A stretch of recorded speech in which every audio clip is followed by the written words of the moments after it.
তার অন্য কোথায় কতটুকু এটি তার নির্ধারিত। গতির ভর্তা প্রভু সাক্ষী নিবাস সারানাং শ্রুদিদ প্রভাব প্রলয়ং স্থানাং নিধানানাম বিজম অব্যয়ম। আমি ভর্তা, তোমার ভরণ পোষণকারী আমি, অন্য কেউ না। এই জন্য মাতৃগর্ভে আমরা কি খেয়ে বেঁচে থাকি? বাইরে থেকে তো কেউ খাওয়ায় না।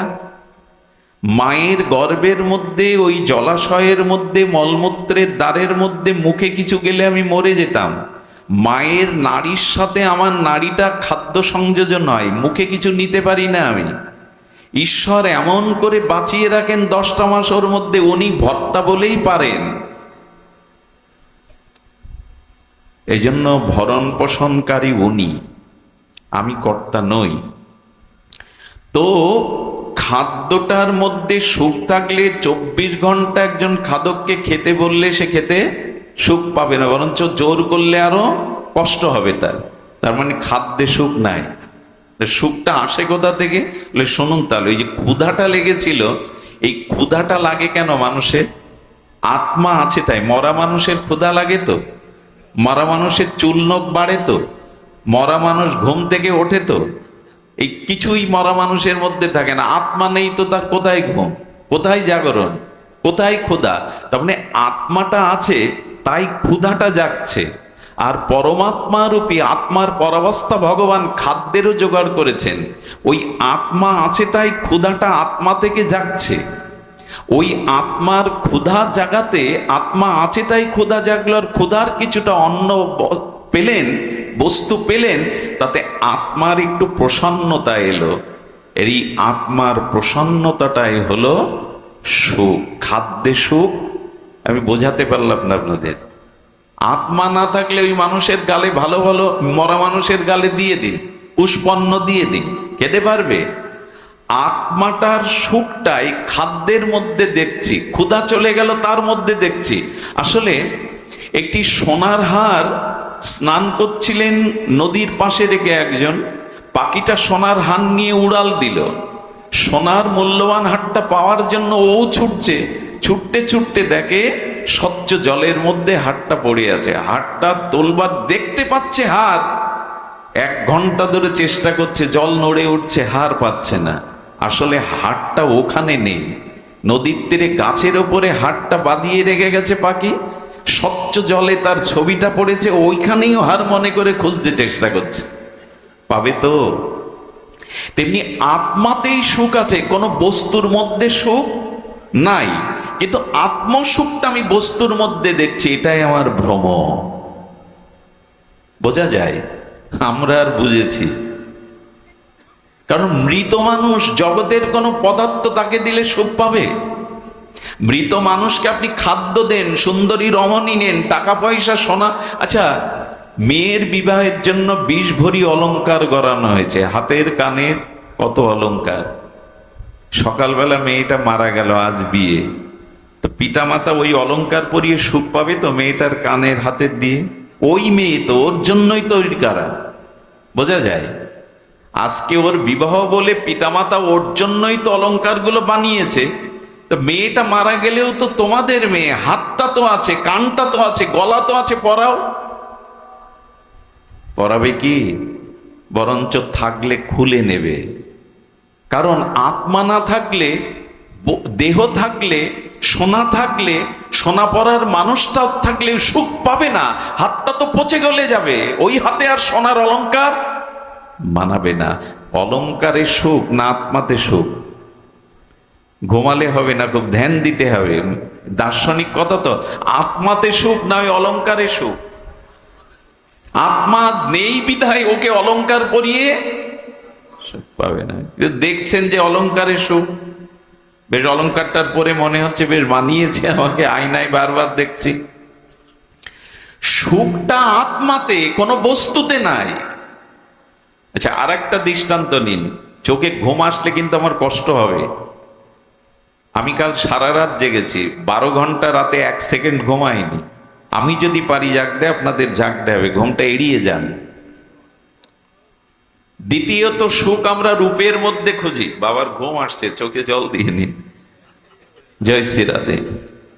আমি এমন জায়গায় বসেছি আপনাদের সবাইকে আমি দেখতে পাচ্ছি। এই জন্য একটু জেগে থাকুন, জেগে থাকাটাই ধর্ম। ঘুম জীবনের অর্ধেক সময় তো ঘুমেই কাটাই আমরা, জীবনের অর্ধেক সময় ঘুমেই কাটায়। আজকে জেগে থাকুন। সোতে সোতে কিয়া করো ভাই, ওঠো জাগো ভজ মোরার, এই সাদিন আয়েগা লম্বা পা নাহি পাসার। তুলসীদাস গোস্বামী রামচরিত মানসে বলছেন, আজ ঘুমিয়ে কি করবে, আজ ওঠো জাগো হরি কথা শোনো।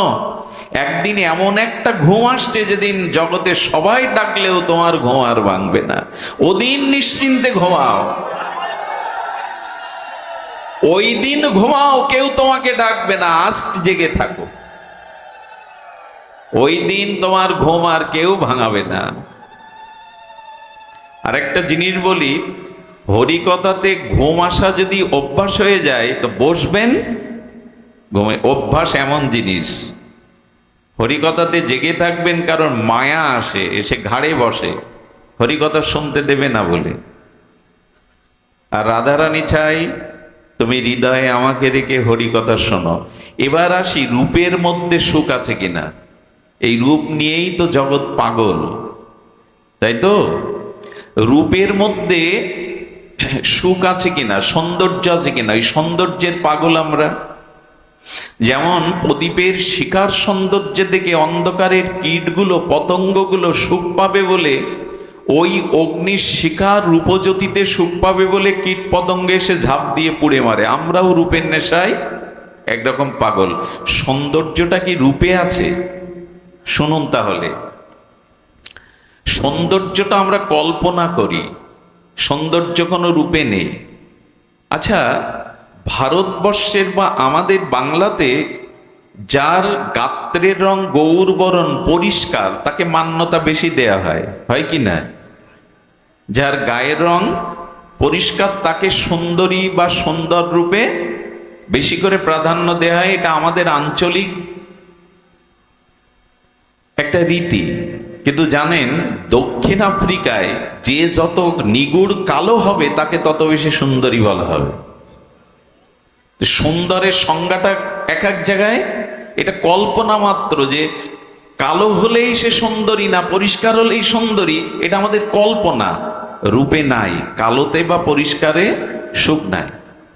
আচ্ছা, চীন দেশে এক সময় চায়নাতে সেই রমণীর বেশি মর্যাদা সুন্দরী বলে অভিহিত করা হতো যে রমণীর পা ছোট, চরণ ছোট ছোট, সেই রমণী চীন বা চায়নাতে তাদের সুন্দরী বলা হতো। তো জন্মের পর মেয়ের পায়ে লোহার জুতো দিয়ে রেখে দিত যাতে পাটা ছোট থাকে। বলুন তো, আমরা সুন্দর করে পারফিউম ইত্যাদি মেখে বিউটি পার্লার থেকে মোটামুটি সাজতে পারলে সুন্দর মনে করি।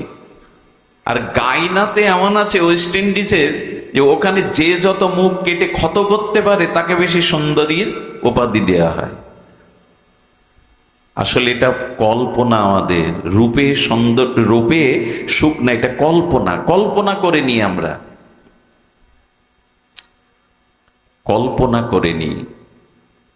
এই কল্পনাই আমরা মনে করি। দেখুন, সুখটা আপেক্ষিক। এখন যদি কেউ পেছন থেকে আমাকে তালপাতার পাকাশ দিয়ে বাতাস দেয়, আমার দেহের একটু সুখ হবে কিনা?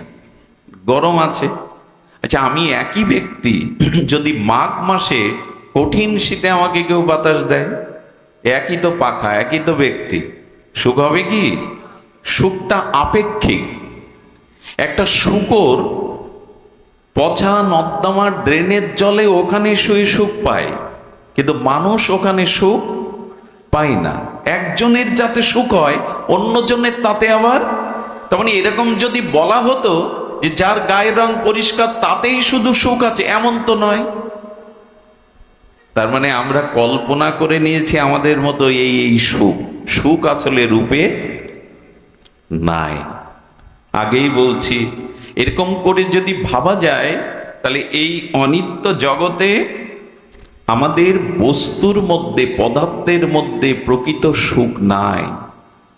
সুখটা আসে আত্মা থেকে, তার প্রতিচ্ছবিটা পড়ে রূপে, ধনে, অর্থে, বাড়িতে, গাড়িতে। এই জন্য তার মানে আমাদের ওই বুদ্ধিটা এখনো খোলেনি যে প্রকৃত সুখ আছে আত্মাতে, সুখ বস্তুতে নাই। আর এটি জেনেই যারা প্রকৃত এই জীবনে আনন্দ চায় তারা এই জগতের প্রতি মোহ বা আসক্তি কমিয়ে ফেলে, না এতে সুখ নাই। সুখ আছে পরমানন্দ স্বরূপ আত্মস্বরূপ আত্মাতে। এটা কবে বুঝবো আমরা? এই জন্য জগতের বস্তুর প্রতি আসক্তি কমান। আসক্তি থাকলে কিন্তু ওই জালে আটকে যেতে হবে, বেরোবার কোনো পথ নেই, মুক্তির কোনো পথ নেই। এই জন্য সংসারের বস্তুতে অভিমান, আমার জ্ঞান আঁকড়ে ধরে তার থেকে সুখ পাওয়ার আশা যদি না কমান, দুঃখের হাত থেকে ব্রহ্মাও আপনাকে নিষ্কৃতি দিতে পারবে না। সুখ পায় জগতের সপ্তম আশ্চর্য তাজমহল যে শাহজাহান গড়লেন, ওই তাজমহল গড়ার কারণে তারই পুত্ররা তাকে বন্দি করে কাটালো, বন্দি করে রাখলো, দাসী দিয়ে এক মুঠো করে ভাত ছুড়ে দিত। তাজমহল করেও কি শান্তি পাওয়া যায়? আজ প্রতিটা ঘরের মধ্যে গিয়ে দেখুন আগুন জ্বলছে, দাবাগ্নি জ্বলছে, ভবমহা সংসার ও দাবানল। বাইরে দেখে ফিটফাট মনে হবে কি যেন স্বর্গ গড়ে তুলেছে, ভেতরে প্রবেশ করে দেখুন যন্ত্রণা, কাতরতা, সেখানে যেন দাবাগ্নির মতো আগুন জ্বলছে। বাইরে সুখের ভান করি বটে, ভেতরে সুখ নাই, কারণ সংসার কোনো বস্তুতে সুখ থাকতে পারে না। সুধীজন, এই একটা পথ, এর প্রতি প্রবল আসক্তিটা কমিয়ে আনুন, তখনই প্রকৃত স্বাভাবিক সুখটা আপনার ভেতরে আসবে। যদি রাজরানী হলে সুখ হতো, যদি সুন্দরী হলে সুখ হতো, যদি রাজপ্রাসাদে থাকলে সুখ হতো, মীরা কেন ভিখারি হয়ে ব্রজের পথে যাবে? মীরাবাই, মীরাবাই কেন ভিখারিনী হয়ে পথে বেরোবে?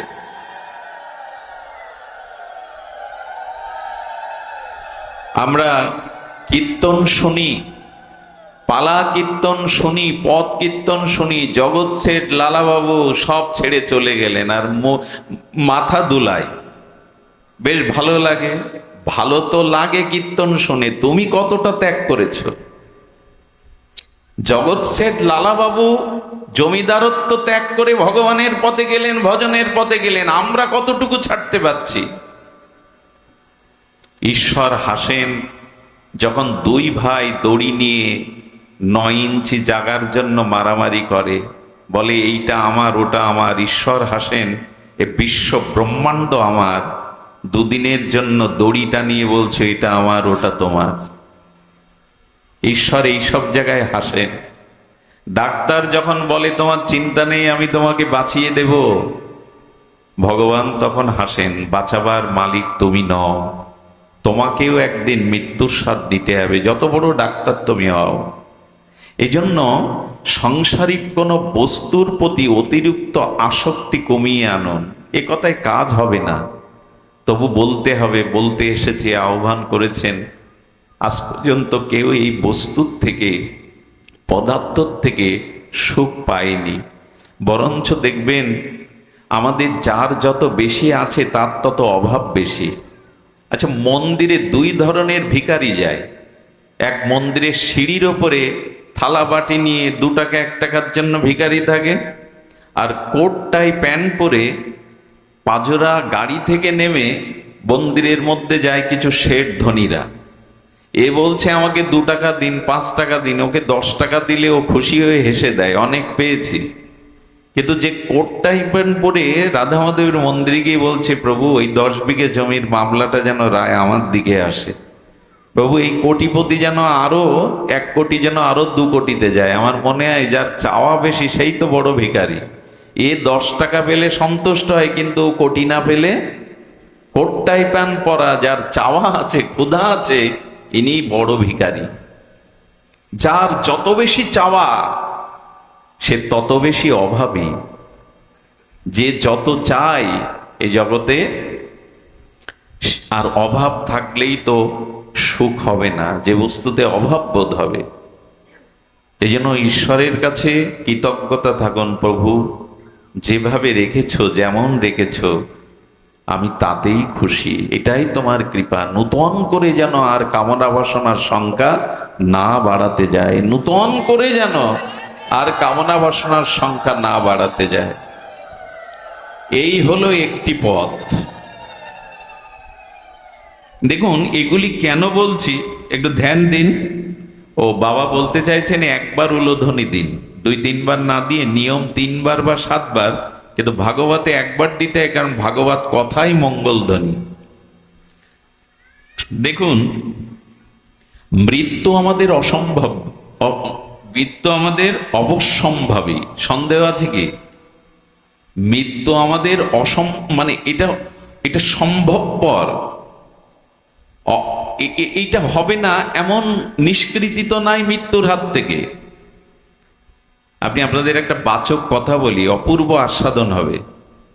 আমাদের কৃষ্ণদ্বৈপায়ন বেদব্যাস ভগবানের জ্ঞান অবতার, যিনি বেদ চতুর্বিভাজন করেছেন, যিনি মহাভারত রচনা করেছেন, উপনিষদ রচনা করেছেন, যিনি ভাগবত রচনা করলেন, সেই কৃষ্ণ দ্বৈপায়ন বেদব্যাস, যিনি ভগবানের জ্ঞান অবতার, ওনার একজন সেবক ছিল। কি ছিল? সেই সেবকের নাম দাস। তো সেই দাস সেবক হঠাৎ একদিন ব্যাসদেবের কাছে প্রশ্ন করছে, গুরুদেব আমার মৃত্যু কবে একটু বলে দিতে পারতেন, আমার মৃত্যু। ব্যাসদেব বললেন, কি বলছেন উনি? মানুষের যে কোনো মুহূর্তে মৃত্যু হতে পারে, আর প্রতিক্ষণেই তো মানুষ তার আয়ু ক্ষয় হচ্ছে, মৃত্যু হচ্ছে। মৃত্যু একদিনে হয় না। একটা মানুষের 50 বছর আয়ু, যদি তার 30 বছর আয়ু বয়স হয়ে থাকে, তবে সে 30 বছরের মৃত আছে, বাকি 20 বছর। মানুষ একদিনে মরে না, প্রতিক্ষণে মরে, একদিনে শেষ হয়। বোঝা গেল?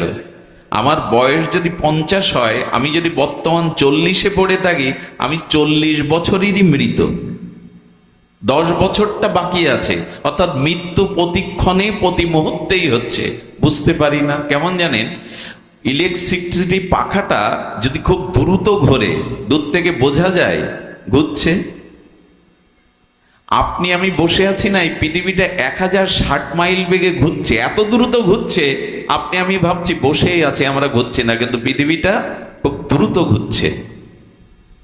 দ্রুত ঘোরা জিনিসকে বোঝা যায় না। দূর থেকে ফ্যানের পাখাটা দেখবেন, বোঝা যায় না যে ওটা চলছে কিনা, তো দূর থেকে এরকম মনে হয়। তেমন আমাদের আয়ু প্রতিক্ষণে মৃত্যু হচ্ছে। বললেন কবে মৃত্যু হবে বা আরো কতদিন বাঁচবে, ব্যাসদেব বলছেন এটা না ভেবে যাতে মৃত্যুটা সার্থক হয়, তাই ভগবানের চিন্তা করো।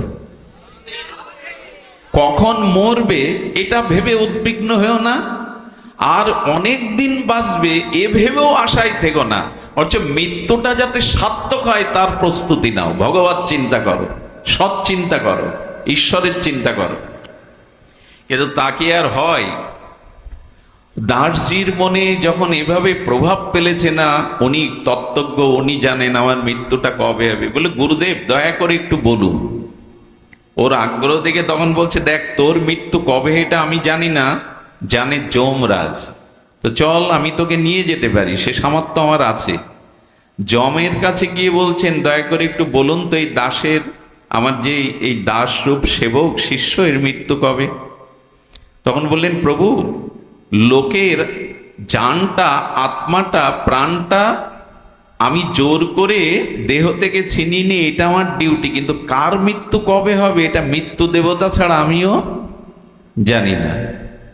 তো যমকে সাথে নিয়ে ব্যাসদেব আর দাস মৃত্যু দেবতার কাছে গেলেন। ইনি যম আর যমরাজের মৃত্যু দেবতার কাছে গেলেন, গিয়ে বললেন, দেখুন আমি মৃত্যুর দেবতা বটে, কিন্তু ঈশ্বর আমাকে আদেশ দেন, তাই আমি আদেশ পালন করি। এই জন্য ঈশ্বরই বলতে পারেন ওর মৃত্যু কবে।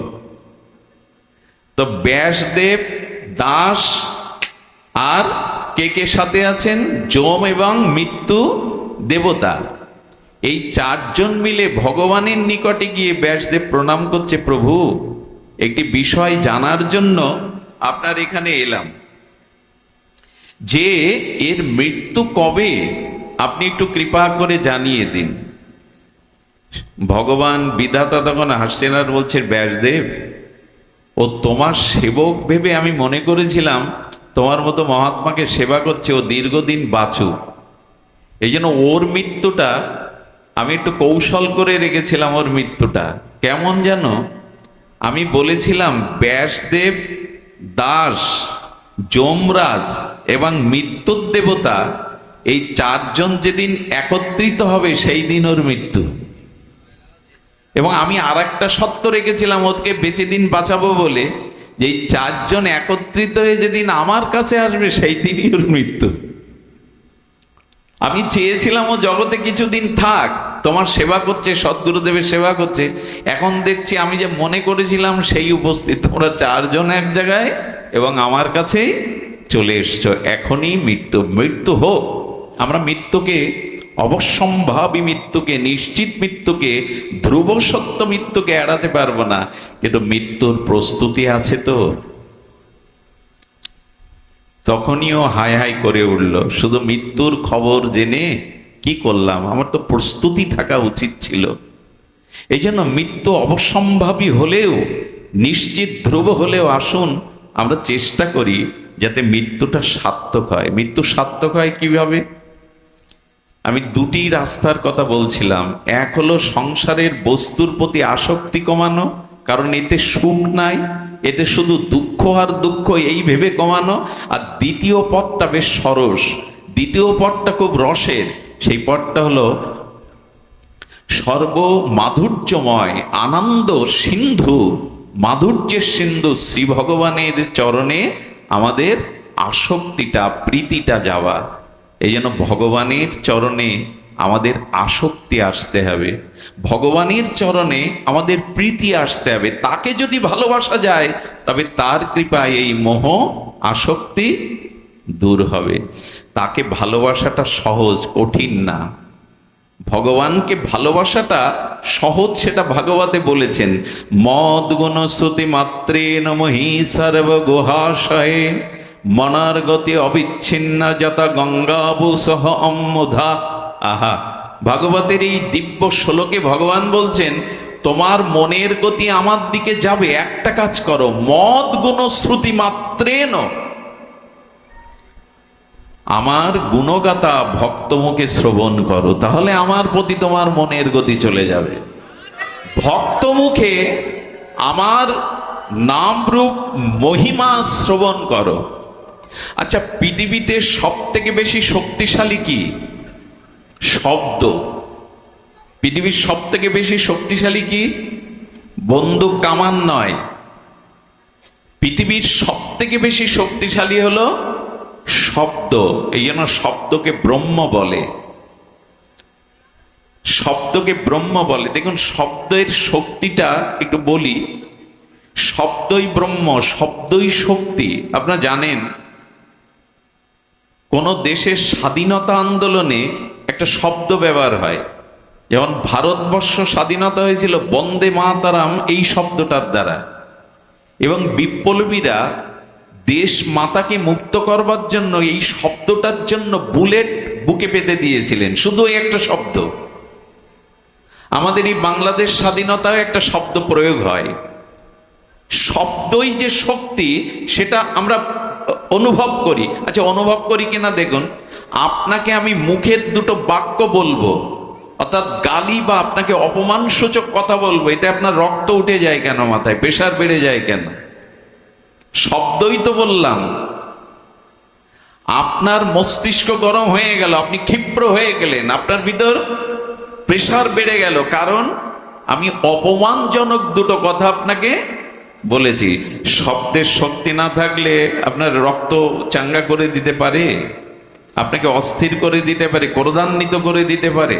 ক্রোধটা আসে তো শব্দ থেকে। আবার দুটো প্রশংসা বাক্য যদি কাউকে বলেন, স্তুতি করেন, সে দেখবেন প্রফুল্ল হয়ে আপনার প্রতি অত্যন্ত প্রসন্ন। আমি শব্দের শক্তি বললাম কেন জানেন? আমাদের শরীরের সমস্ত অঙ্গ প্রত্যঙ্গ গড়তে গিয়ে হাড় বা শিরার ব্যবহার করা হয়েছে, কিন্তু জিহ্বায় হাড় আছে? জিহ্বায় কোনো হাড় আছে কি? হাড় নাই। কিন্তু এই হাড় না থাকা বস্তুটার এমন ক্ষমতা যে এ দিয়ে শব্দ বললে আপনার বুকের পাঁজরও ভেঙে যাবে।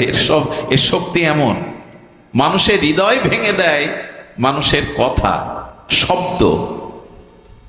এখানে কোনো বাঁশি বাজছে না, কেউ নাচ গান করছে না, এখানে কাউকে দান ধ্যান করা হচ্ছে না, কিন্তু দুটো মুখের কথায় আমরা এতগুলো মানুষ সংসার ভুলে, কামনা বাসনা ভুলে একটা অপ্রাকৃত আনন্দ লোকে বাস করছি। এটা তো শব্দেরই কারণ। জিহ্বায় হাড় নাই, কিন্তু এত শক্ত আপনার হাড় পাঁজর ভেঙে দেবে। কথা এমন জিনিস, 20 বছর আগে করা একটা অপমান মানুষ 20 বছর পরেও ভুলতে পারে না। কথার এমন সব শক্তি। এই জন্য বলছেন এই কথার মধ্যে আবার সর্বোত্তম শক্তি হলো হরি কথায়, ভগবত কথায়। ভাগবত কথায় কেন শক্তি জানেন? যার টাকা নাই, নির্ধনী, সে যদি টাকা টাকা করে 10 বছর জপ করে, ওই জপে টাকা পাবে? পাবে কি? তাহলে কেউ নির্ধনী থাকতো না। কারো পিপাসা লেগেছে, সে যদি জল জল বলে সারা রাত জপ করে, পিপাসা মিটবে? ওই জল শব্দের মধ্যে তার পিপাসা মিটাবার শক্তি আছে? সন্দেশ সন্দেশ বললে জিহ্বায় মিষ্টতা আসবে? আসবে না, কারণ ওই শব্দগুলোর মধ্যে ওই বস্তুর অভাব আছে। কিন্তু কৃষ্ণ বললে, হরি বললে, ওর মধ্যে হরি পাওয়া যাবে, ওর মধ্যে আনন্দ পাওয়া যাবে। কারণ টাকা শব্দের মধ্যে টাকা নাই, জল শব্দের মধ্যে জল তৃষ্ণা নিবারণকারী শক্তি নাই, কিন্তু হরির শব্দের মধ্যে, কৃষ্ণ শব্দের মধ্যেই কৃষ্ণ আছে। এই জন্য বলবো যে ভাগবত শ্রবণ করতে হবে। ভগবানের নাম রূপ লীলা শুদ্ধ ভক্তের মুখে, অনুরাগীর মুখে শ্রবণ করতে হবে। ওই শক্তি হৃদয়ে গেলে আপনার মনের গতি ভগবানে নিয়ে যাবে, নিয়ে যাবে। অনেকটা ট্রেনের ইঞ্জিনটা, প্রথম ইঞ্জিনের বগিটা যেদিকে যায়, পেছনের আর 50টা বগি যায় কিনা? অতগুলো মানুষ চলে যাচ্ছে। তেমনি আপনার মনের গতি ভগবানের দিকে যাবেই যাবে যদি ভগবত কথা হরি মদ গুণ শ্রুতি মাত্রেন। যদি আপনার কর্ণ দিয়ে ভগবানের নাম রূপ লীলা কথা প্রবেশ করে, আপনার মনের গতি ছুটবে। নদী যেমন বহুদূর সাগরে গিয়ে মিশে, না হলে তার শান্তি নাই, তেমন হরি কথা কর্ণ দিয়ে গেলে আপনার মনের গতি ভগবানের দিকে যাবেই যাবে। এই জন্য ভাগবত কথা একমাত্র একবার প্রশ্ন করা হয়েছিল, এক রাবণের জন্য রাম অবতার হলো। কথাটি খুব মার্মিক কথা, আমি বেশি সময় নেব না, শুনুন। রামচন্দ্র এসেছিলেন রাবণ বধের জন্য, কংস, শিশুপাল, জরাসন্ধ এদের বধের জন্য কৃষ্ণ এলো। হিরণ্যকশিপুর এলেন, নরসিংহদেব এলেন হিরণ্যকশিপুরকে বধ করার জন্য। আচ্ছা, মহাপ্রভু এলেন জগাই মাধায়ের উদ্ধারের জন্য। এখন প্রতি ঘরে ঘরে, প্রতি মহল্লাতে রাবণ আছে, কংস আছে, জরাসন্ধ আছে। এখন কোন ভগবান আসবে এদের বধ করে সমাজে শান্তি প্রতিষ্ঠা করতে? এ প্রশ্ন জাগে না? গোবিন্দ বলেছেন যে যখন যখন ধর্মের গ্লানি হবে, তখন আমি অবতীর্ণ হয়ে সাধুদের পরিত্রাণ করব। শ্লোকটি সবার মুখস্থ, তাই না? ইয়াদা ইয়াদা হি ধর্মস্য গ্লানি, এটা আমরা বলি। কিন্তু যদি প্রশ্ন করা হয়, এখন কি অধর্ম হচ্ছে না জগতে? এখন কি আসরিক শক্তি বেড়ে যায়নি? এখন কি রাবণ কুম্ভকর্ণ আগে একটা ছিল, এখন তো ঘরে ঘরে তৈরি হয়েছে রাবণ কর্ণ। তো ভগবান তুমি এখন কোথায়? ঘুমাচ্ছ? তুমিই তো কথা দিলে যে যখনই ধর্মের গ্লানি হবে সাধুদের পরিত্রাণের জন্য আমি অবতীর্ণ হব। এখন কি ধর্মের গ্লানি হচ্ছে না? এখন কি সাধুদের প্রতি অত্যাচার হচ্ছে না? এই অশুদ্ধের বধ করবার জন্য, অধর্মকে নাশ করবার জন্য তুমি কোথায়? ভগবান বললেন আমি কলিতে অবতার হব, কলির একেবারে শেষে। কলির অবতার কে? কল্কি। সে কখন আসবে? একেবারে কলির শেষে। এর মধ্যে কলির কোনো অবতার নাই। তো যদি তাই হবে, তোমার এই গীতার বাক্য এখন কোথায় প্রতিফলিত হবে? আমরা তো পড়ে আছি এই অবস্থার মধ্যে। গোবিন্দ তখন বললেন আমি অবতার হব, আর সেই অবতার হব ভাগবত রূপে, জগতে ভাগবতের অক্ষর রূপে, রসব্রহ্ম রূপে আমি অবতার হব। আমি শরীরধারী অবতার রামকৃষ্ণ এদের মতো না হলেও আমি ভাগবত অক্ষর রূপ ব্রহ্ম অবতার হব। হয়ে কি করব জানো? এই প্যান্ডেলের মধ্যে আমার মতো অনেক আসরিক প্রবৃত্তি মানুষ আছেন, আমার মতো যারা, তো ভগবান বললেন আমি এই অক্ষর রূপ শব্দ শক্তি দিয়ে আমি অক্ষর রূপ ব্রহ্ম হয়ে মানুষের কর্ণ দিয়ে হৃদয়ে গিয়ে তার যে অসুরত্ব পাশবিকতা আছে ওটা নাশ করে আমি সেই আসরিক অশুভ অসুরত্ব শক্তি নাশ করে আমি তাকে প্রকৃত মানুষ করে তুলব।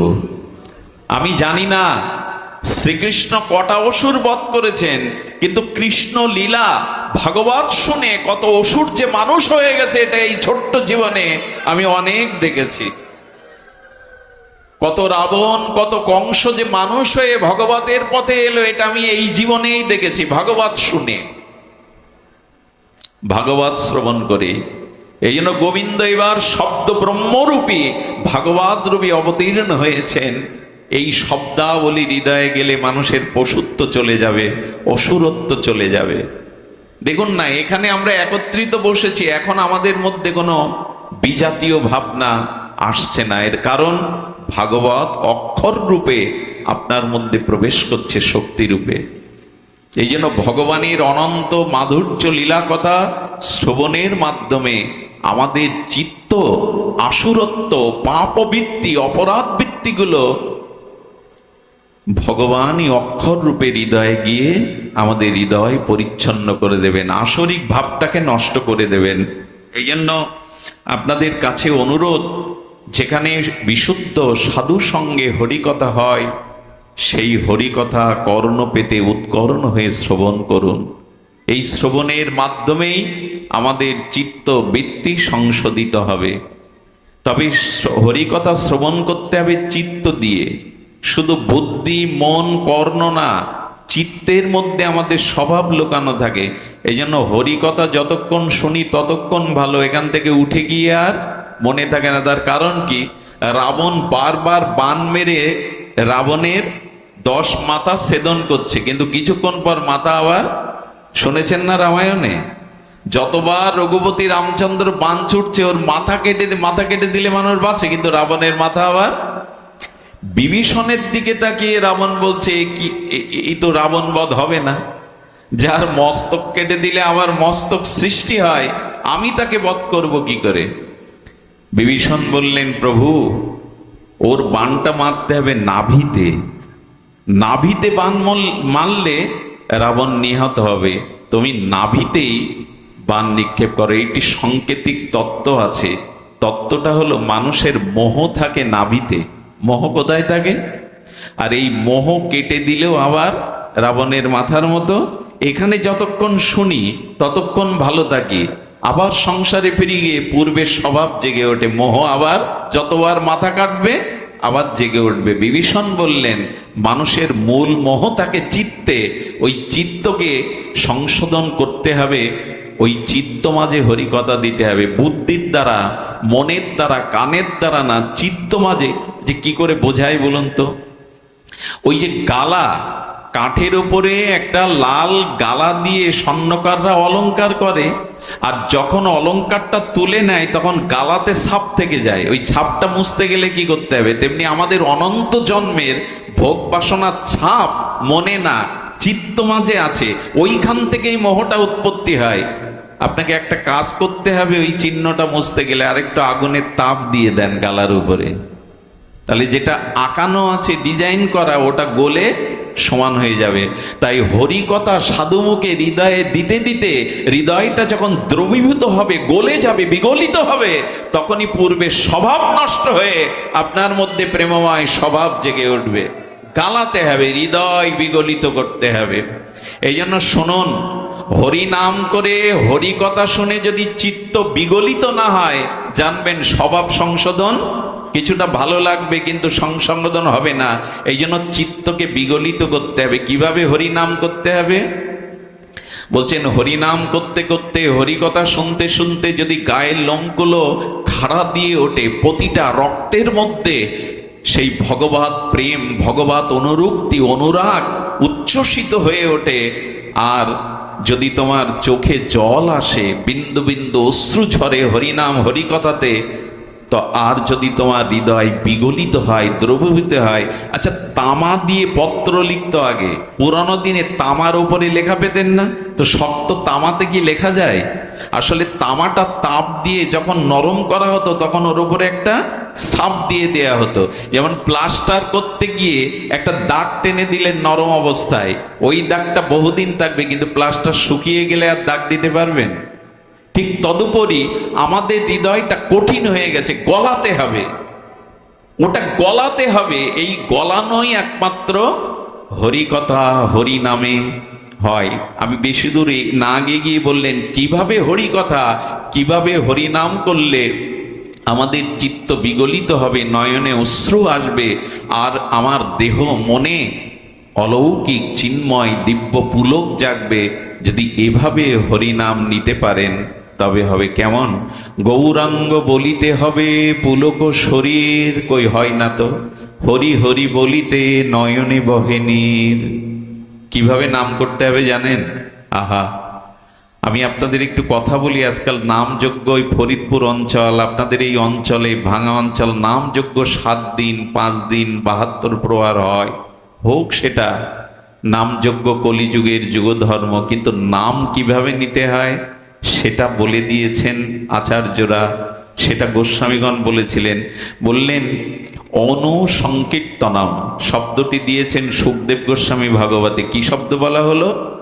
অনু উৎসর্গে, মানে পেছনে। অনুসংকীর্তনম, কারো পেছনে থেকে হরিনাম করতে হবে, তবে হরিনাম কাজ দেবে। শব্দটার দিকে ধ্যান দিন। অনু মানে পশ্চাতে থেকে হরিনাম করতে হবে। কার পেছনে হরিনাম করলে, কার পেছনে থেকে হরিনাম করলে হরিনাম কাজ করবে? দুঃখের বিষয়, আজকের নামযজ্ঞগুলোকে নামের স্বরূপকে বিকৃত করা হচ্ছে। নামের যে স্বরূপ তাকে বিকৃত করা হচ্ছে। কার পেছনে দাঁড়িয়ে আমি নাম করব? অনু অর্থাৎ পশ্চাৎ সংকীর্তনাম। এই শব্দটি সুখদেব গোস্বামীর, মানে পেছনে নাম করতে হবে, সামনে একজনকে দাঁড় করিয়ে। কাকে? সামনে দাঁড় করিয়ে কি হিন্দি গানের সুরে, সামনে হিন্দি গানের সুর রেখে চটুল সুরে নাম করব? পাকিস্তানের কাওয়ালির সুরে নাম করব? এইগুলোই তো চলছে এখন নামের আসরে, এইগুলোই তো চলছে। কার পেছনে নাম করতে হবে সেই নাম ঈশ্বরের কাছে পৌঁছাবে। আমার হৃদয় দ্রবীভূত হবে, আমার অনন্ত জন্মের স্বভাব সংশোধন হবে।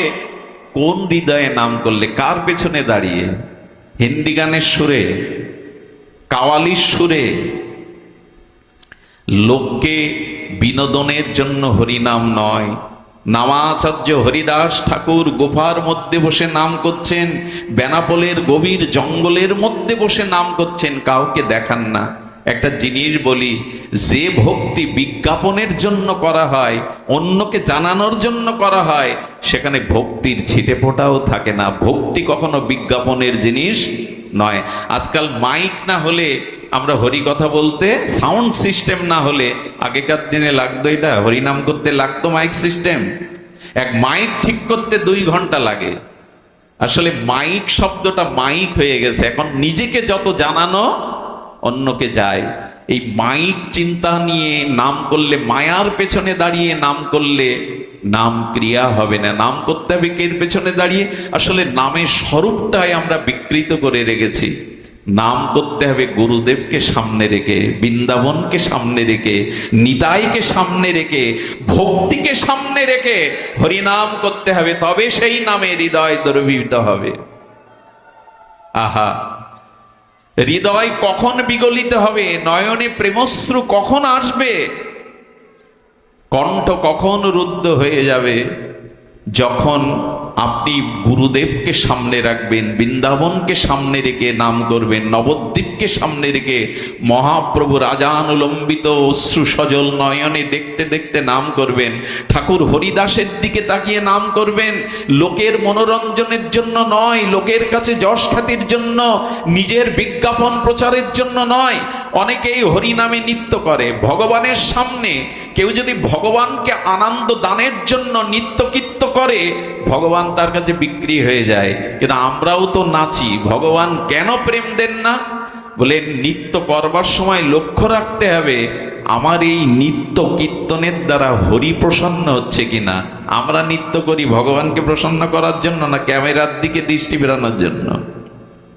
ক্যামেরা আমার দিকে যেই পড়লো আমি নাচতে শুরু করলাম, তার মানে আমার নৃত্যটা যাতে প্রচার হয়ে যায়। কি ভগবানকে আনন্দ দেওয়ার নৃত্য?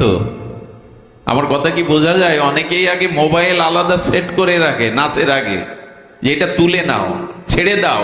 এই নৃত্য কি ভগবানকে আনন্দ দেওয়ার জন্য, না আপনার প্রচারের জন্য? খবরদার, ভগবানের সম্মুখে তাকে আনন্দ দেওয়ার জন্যই যা কিছু চেষ্টা, নিজের বিজ্ঞাপনের জন্য এটি করা নয়। সুধীবৃন্দ, বলতে বলতে এসেছি যে ভগবানের কথাতে আর হরি নামে, ভগবানের কথাতে হরি নামে নয়নে অশ্রু, হৃদয় বিগলিত হলেই কেবল মোহ যাবে। আমাদের সংসার নাশ হবে, ক্ষয় হবে, আসক্তি ক্ষয় হবে। তবে এমন করে নাম, এমন করে অভিব্যক্তি কজনার হয়?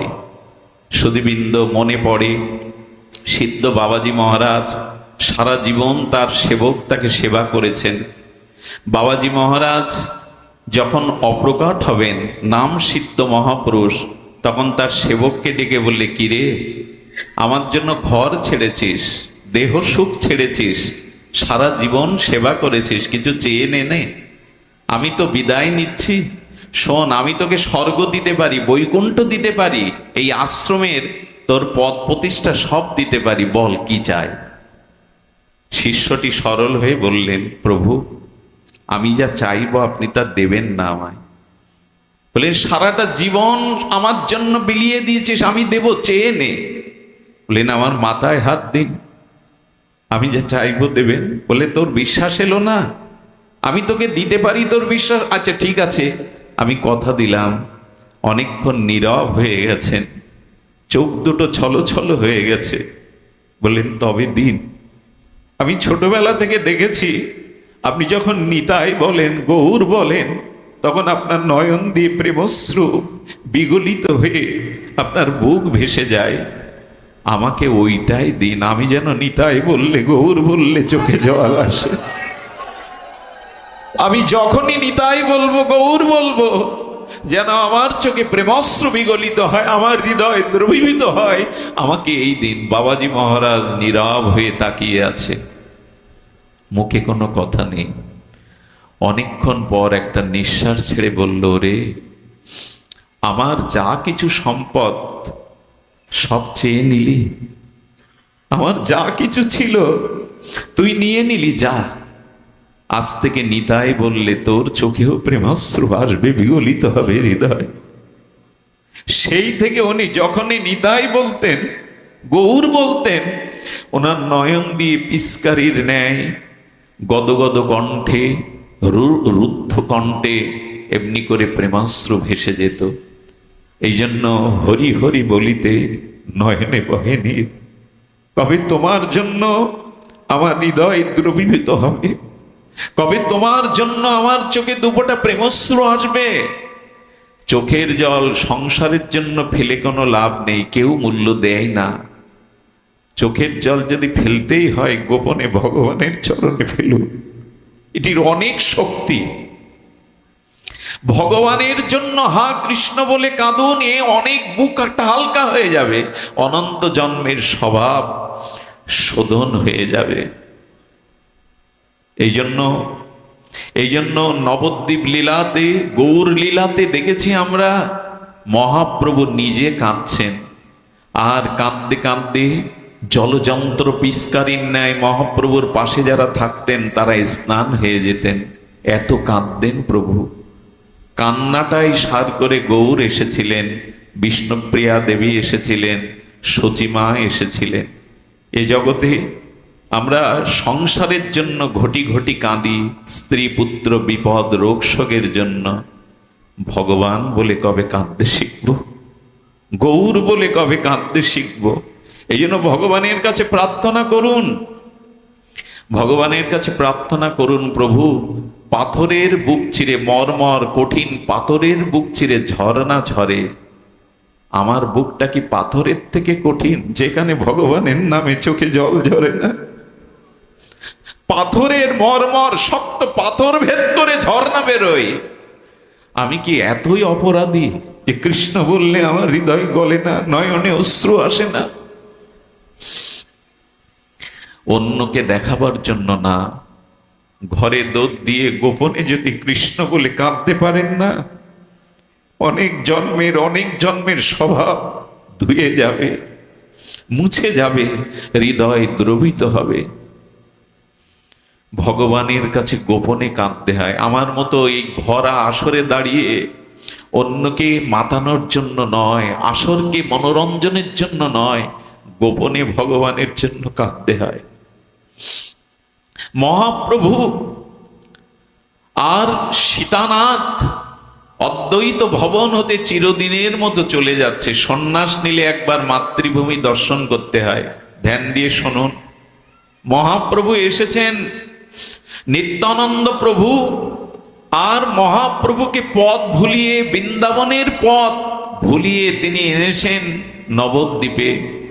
সীতানাথ ভবনে মহাপ্রভু প্রায় 10 দিন ছিলেন, 10 দিবস। সেই 10 দিবস সেবে ভক্তদের দর্শন দিলেন, আর নিজের মায়ের, সচী মায়ের, জগজ্জননীর প্রাণ রক্ষা করলেন। আর মহাপ্রভু তখন আর শান্তিপুর হতে নবদ্বীপের পথ ধরে চলে যাচ্ছে। একবার ভেবে দেখুন, এই মহাপ্রভু 24টা বছর নবদ্বীপে লীলায় ছিলেন।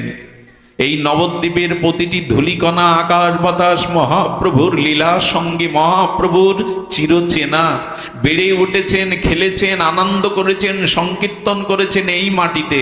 প্রভু আজ বিদায় নিচ্ছেন, আর বিদায় বেলা প্রভু বলছেন আর নবদ্বীপ কখনো দেখা হবে না। কারণ সন্ন্যাসী একবার মাতৃভূমিতে আসতে পারে, দ্বিতীয়বার আসতে পারে না। মহাপ্রভু নবদ্বীপের ধুলোর দিকে তাকিয়ে বলছেন, তোমার বুকে কত খেলেছি, তোমার বুকে কত অঙ্গ, এই ধুলি অঙ্গে মেখেছি। হে ধুলি, হে নবদ্বীপের ধুলি, আর তোমাদের সাথে আমার খেলা হবে না, অঙ্গে মাখা হবে না। সুরধনী ভাগীরথী গঙ্গার দিকে তাকিয়ে মহাপ্রভু চোখ দিয়ে গঙ্গা ঝরঝর বলছে, কত তোমাতে অবগাহন করেছি, সন্তরণ করেছি, সাঁতার কেটেছি সাথীদের নিয়ে। হে গঙ্গা, আর তোমার বুকে কখনো সন্তরণ হবে না। তোমার বুকে আর এমনি করে সখাদের নিয়ে জল কেলি করতে পারবো না। বিদায় ভাগীরথী গঙ্গা, বিদায় নবদ্বীপের মাটি। কি বলবো আপনাদের, সমস্ত নবদ্বীপবাসীর প্রাণের ধন গৌরাঙ্গের বিদায়ে তাদের চোখ দিয়ে প্রেমাশ্রু হা গৌরাঙ্গ, হা গৌরাঙ্গ ধ্বনিতে আকাশ বাতাস মুখরিত হয়ে গেছে, যেন ভারী হয়ে গেছে। সেদিনের সে বর্ণনার ভাষা আমার নাই। গাছের শাখাগুলি, পাতাগুলো যেন নিচে নেমে এসে শোকাতুর হয়ে মহাপ্রভুর চরণ বদন দেখছেন। আর দেখবো না তোমায় গৌরহরি, আর তোমাকে কোনোদিন দেখবো না। এই যখন দশা, তখন ঘরের মধ্যে বিষ্ণুপ্রিয়া দেবী আড়ালে কাঁদছেন। কেন জানেন? প্রভু সন্ন্যাস নিয়েছেন, প্রভুর সামনে যাওয়ার আমার অধিকার নেই। প্রভু যে রমণী মুখ দেখবে না, স্ত্রী মুখ দেখবে না। বিষ্ণুপ্রিয়া ঘরের কোণে বসে যখন কাঁদছেন, একজন এসে বলছেন, কি রে অবাগিনী, সবাই পতিত পাবন লীলাতে তাকে দর্শন করে উদ্ধার হলো, কেবল তোর অনুমতি নেই। প্রিয়া তখন মনে মনে বলছেন, আমার প্রাণনাথ সারা জীবনের মতো চলে যাবে, আর নবদ্বীপে আসবে না। তার চরণ, তার বদন আর কখনো দর্শন হবে না। কি করব আমি? আমার তো যাওয়া নিষেধ প্রভুর সামনে।